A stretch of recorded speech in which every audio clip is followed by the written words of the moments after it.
আয় শোনো শোনো ভাই বোনেরা, শোনো দিয়ে মন, হাত ধোয়ার গুণেরও কথা জানাবো এখন। খোলা থাকে বলে হাতে ময়লা জমে রয়, খাওয়ার আগে ভালো করে দুহাত ধুতে হয়। আরে হাতের তালু আঙ্গুলে ফাঁক কিংবা উল্টো পিঠে নখের ভেতর ময়লা থাকে থাকে গিটে গিটে, তাই তো দুহাত ধুতে হবে ডোলে এবং ঘষে, তা না হলে ধুলো থাকে হাতের চেটোয় বসে। মুখের ভেতর ঢুকবে যখন স্বাদের খাবারগুলো, সঙ্গে সঙ্গে ঢুকে যাবে ময়লা এবং ধুলো। ময়লা এবং ধুলোর সঙ্গে জীবাণু থাকে, সে জীবাণু রোগের কারণ জানায় সমাজটাকে।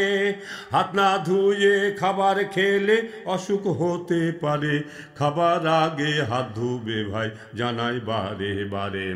খাবার কণা মশলা তেল আর নানান রকম ঝোল হাতে লেগে থাকে বলে বাধাই গন্ডগোল। আরে এটো হাতে তাই থেকো না যত দ্রুত পারো, খাবার পরে ধোয়ার কাজটা আগে ভাগে সারো, নয়তো ভেজা হাতের সঙ্গে যুক্ত হবে ধুলো, রোগ জীবাণু আসবে সেথা মিথ্যে নয় এক চুলো। অপরিষ্কার থাকলে হাতে দুর্গন্ধও হবে, হাত ধোয়ারও মর্ম কথা বুঝলে এবারে সবে। শিশুদেরও খাওয়াতে গেলে খাবার মাখার আগে যে খাওয়াবে তার দুটি হাত ধৌত করা লাগে। শিশু যখন খাবার খাবে গিলে এবং চেটে, বড়দেরও হাতের ময়লা যাবে শিশুর পেটে।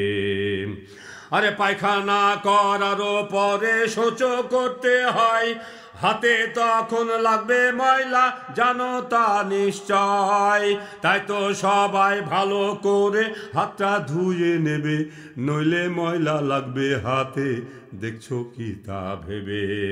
হাত ধোয়া যায় ঘষে মেজে ঢেলে হাতে পানি, এটা তো বেশি সহজ কথা সবাই সেটি জানি, কিন্তু শুধু পানিতে কি সকল ময়লা যায়?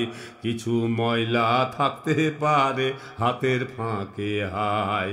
আরে সে ময়লাকে আমরা যদি তাড়িয়ে দিতে চাই, পানির সাথে মাখতে হবে সাবান কিংবা ছাই, অনেক কৃত্রিম দ্রব্য দিয়ে পারবে ধুতে হাত, তবে জানি রোগ জীবাণু হবে কুপোকাত। হাত ধোয়ারও গুণের কথা বলবো কত আর, ধুলি ময়লা যায় পালিয়ে হয় যে পরিষ্কার।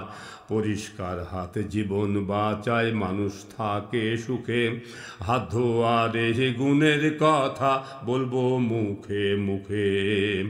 অক্টোবরের 15 তারিখ বিশ্ববাসী সবে হাত ধোয়া দিবস নামে উদযাপিত হবে।